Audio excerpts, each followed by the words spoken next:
heart has grown, it cannot be contained.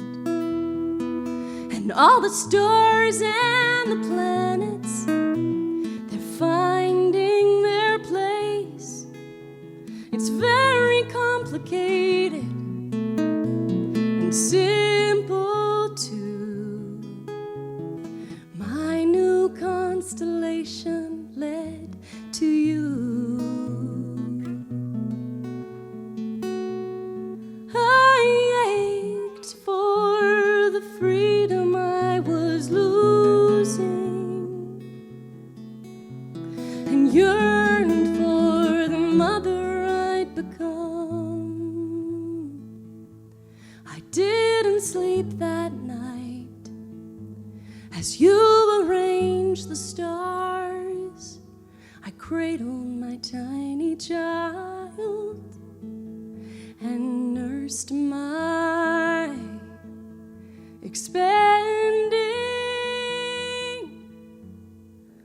heart.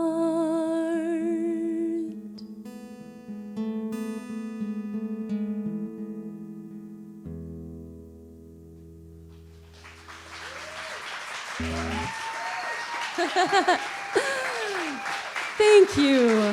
Thank you. Thank you very much. Thank you so much.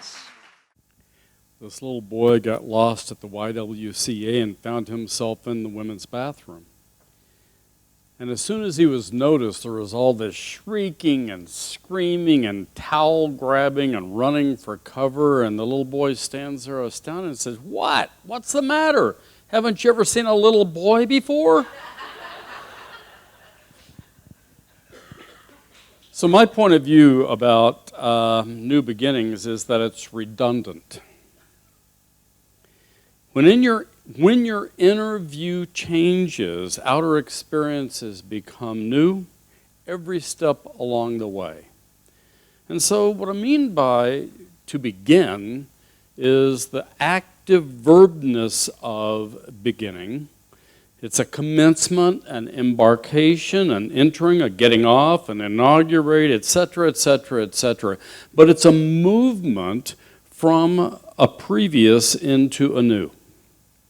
And that process always, even in scientific terms, always, every single moment exists anew. And so to begin anything, my interpretation is that it's new, that it is literally a launching from what was to what now comes. So, I understand also at the same time that a lot of people begin the same thing again and again and again and again and again. Been there, did that. And the fact remains still for me, when I'm in my right mind and when I'm living life truly, organically, naturally, genuinely, then I'm aware of the fact that every single moment is new, therefore I'm beginning anew, so I may as well begin in the direction I desire. Have you ever walked down a road and found out you weren't going where you wanted to go? There's an old proverb that says no matter how far down the road you go, you can always turn back. I don't think that's true. I think that you can turn back, but that's not all there is as an option. No matter how far down the road you've gone, you can stop, reevaluate, and take off on a new course. It does not have to be back where you came from. So, today, your life begins with the next step. The very next step. So what is your next step? It's the most important one. And whatever step you take next will be driven by the state of consciousness in this very moment, and this very moment, and this very moment, and this very moment, and one piece of data, one piece of input, one experience, one changed decision, one changed conclusion about life, oneself, other people, our relationship with all of that, can change where that next step goes. So this comes from an old Jewish proverb that your life begins with the next step. It's not your first step, it's the next step. So if where you stand is reality, then your actions have power. So this receptionist walked into the psychiatrist's office and said, "There's a gentleman out there, and he wants to see you, and he claims he's invisible." And the psychiatrist says, "Okay, well, tell him I can't see him." So I'm just curious, would that heal him? If where you stand is reality, then your actions have power. I shared this quotation last week. It still applies, and it applies very much today to that next step that you're about to take, wherever, whenever. And that step, I trust you will be making in your mind today in the next 15 minutes or so. What we call our life is a result of our choices and how we live it. How we live that life is a function of our choices. Living is not a concept. Life can be a concept. It's a conclusion, but living is not a concept. It's active. It's what we do with our life and each step along the way. And we can change and divert and revert, and we can do all of those things every single moment. And it's helpful to be awake. You can turn over a new leaf every hour if you choose. The great opportunity is where you are. Life begins at the edge of our comfort zone. Now, this is very American, okay? A lot of other people around the world don't really hold so firmly as Americans do to their comfort zones. Now, some do. They like to keep things the same forever. And evolution happens anyway, doesn't it?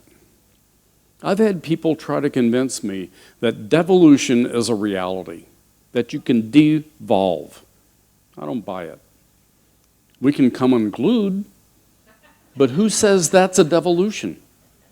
I think that's an evolution as we come unglued to form a different structure in our lives.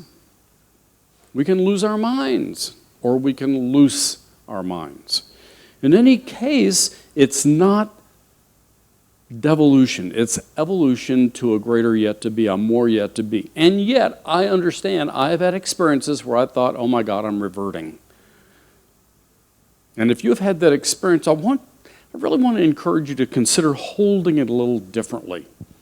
That instead of thinking of it as a devolution, think of it as no matter how far down your road you go, you can always turn back, that you turn back so you can look at how life has happened so far, the decisions you made up to this point in time in order to get where you're going, and you're going to reevaluate, turn around, and start walking again.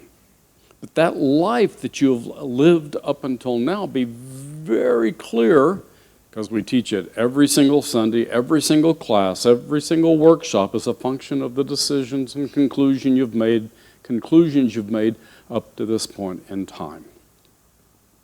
I was having a conversation with a shrink and told him about every time I find out somebody is choosing psychology as their major, I say, okay, which is it, nature or nurture? And they have an opinion. I said, great. After 4 or 5 years, I'd like for you to give me a call. Put it on your calendar right now. I want you to give me a call and tell me at that point in time, is it nature or nurture? So the psychologist started just grinning. He said, so which is it? I said, yes. He said, I bet you every single one of them will call you back with that answer. And I said, well, so far, of the many that I've asked that, made that request of, 2 have called me back, and their answer was nature. It drives everything. Of those 2, one said that, the other said nurture. So which is it? I don't think it really matters. I think it matters about what we decide right now for our next step, if we take that next step, because living is an action. It's an activity. It's what we do.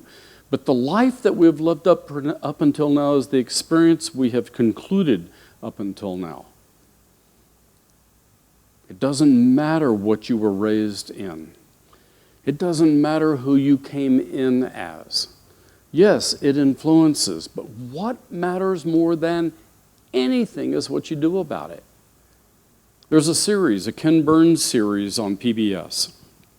And it's about the Roosevelts, specifically Teddy and Franklin Delano. Teddy and Franklin, probably most of the Roosevelt clan, of which there were two primary ones back in that part of the world, were depressives. Depression was something that seemed to be injected into their DNA. And Teddy experienced this horrible loss. The woman who was the love of his life and his mother died in a very short period of time next to each other. Dropped him like a rock. Found himself functionless. And so what he did was he left the East Coast. He went to the West. And he dressed up like a mule shoer, and he started hunting and killing buffalo and hunting elk and living with and created essentially what became the Rough Riders there. But he found that if you need to live, you need to act. That's how he got out of depression, was by acting. And he didn't care if it was the right thing to do or the wrong thing to do, because you never know until after you've done it. What he cared about was keeping moving. It's the guy in the arena that you want to honor, not the person sitting on the sidelines. In the arena, acting, living life. And he and Franklin Delano both accomplished more as presidents than the majority before and after them. They got more things done. See, Franklin had Teddy as his hero, his idol, his mentor of sorts. They were fifth cousins. But when we pick somebody who lives a particular way, we will tend to lean into life that particular way. Liberating, absolutely liberating. So let's talk about this comfort zone thing. What is your comfort zone up until now? Well, it's a function of what you've thought, concluded, decided about life and your sense of safety in it.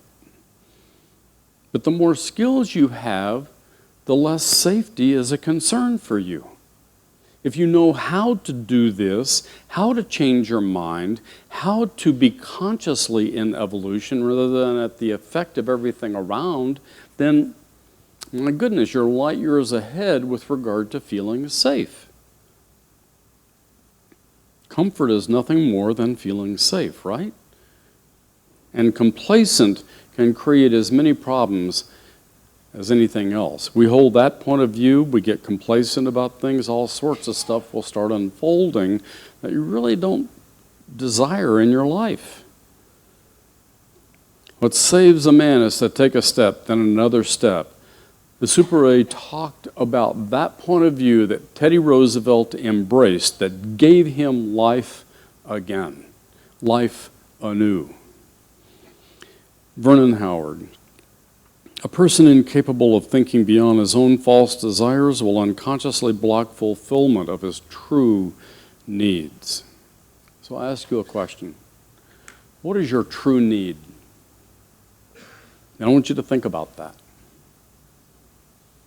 See, frankly, it has, in my opinion, humble or otherwise, in my opinion, there is only one true need. And that you live according to a song we sang together a little earlier about you being you. That you let you out. I thought about leading a short guided meditation where what you would do is go to that place where you experienced a success in your life and ask the question, what led up to that? Was it led up to by somebody else telling you ought to do this, or was something that sort of grew inside of you and you became aware of you inside of you? That desire of your heart. And likely those things we most succeed at are desires of our heart. Now we all learn skills and learn how to do this and do that and do that. But what drove us learning that? That's what I want you to consider today. Because that comfort zone you probably were on the edge of when you got that inner calling.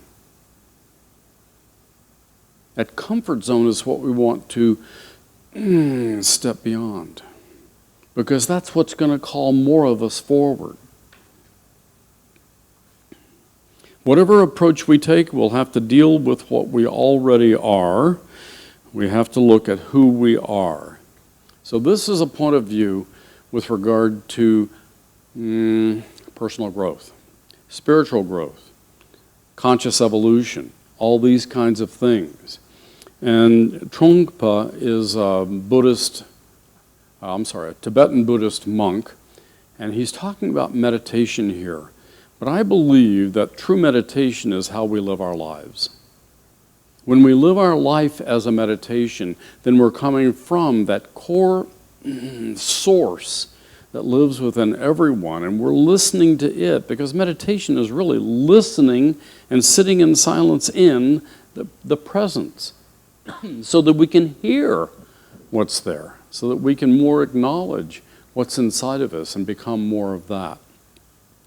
So Emma Curtis Hopkins, one of Ernest Holmes' teachers, it is not for you to try to change the externals. And man, I understand about needing to change the externals. The externals are where we live, aren't they?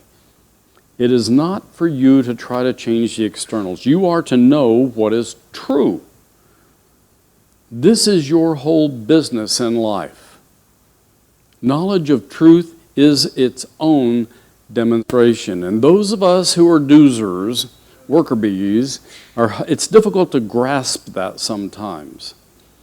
Your whole business in life is the knowledge of the truth, because it's its own demonstration. Spiritual knowledge itself does the turning and overturning.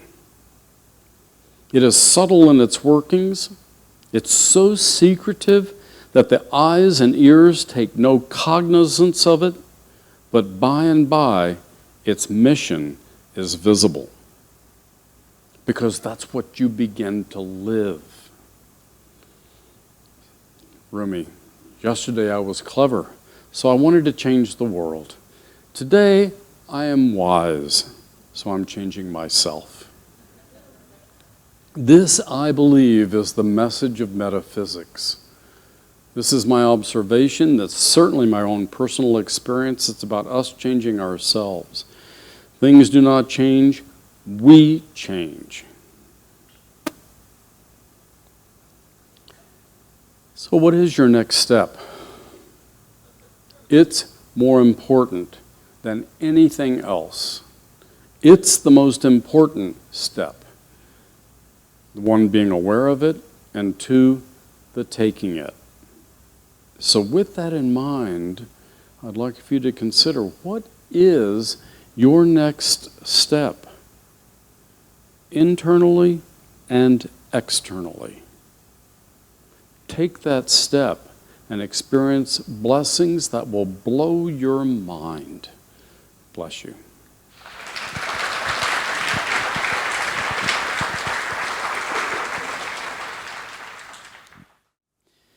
Let's pray together.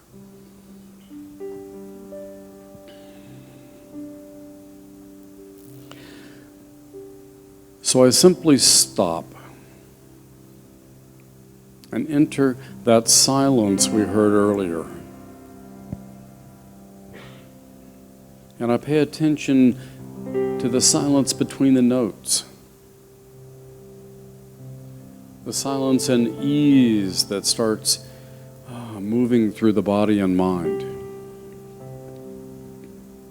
True peace itself. And I recall that I wouldn't even be aware of any of it unless it were true in me, whether it's the silence or the cacophony of noise. Both must be true in me if I can experience either. So I choose the silence, the peace, the ease. I know that it lives right there within me, within everyone.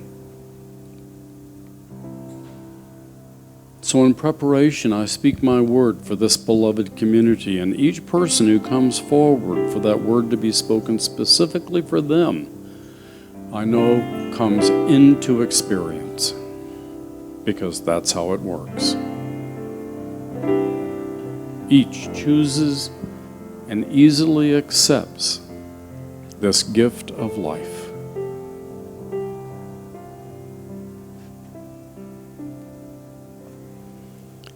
So as these individual prayers continue, I speak my word for this whole community and beyond. That peace, that ease lives within regardless of discordance around.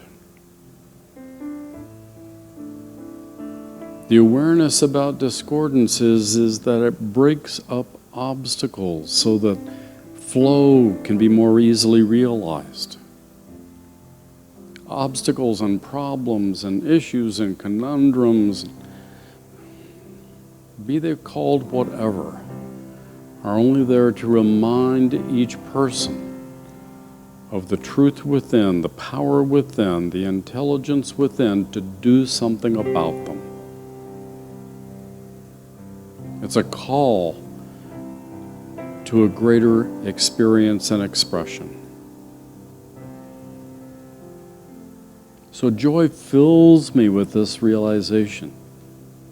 And I know each person experiences more peace this week and beyond, more joy this week and beyond, more abundant good this week and beyond, better health this week and beyond. For this simple reminder, a reminder that the truth lives within and it wants out.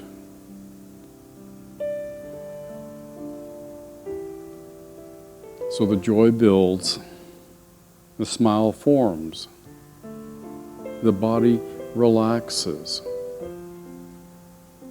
And I simply let these words be, knowing that they come full force into expression. And in acknowledgement of this truth, together we affirm it by saying, and so it is.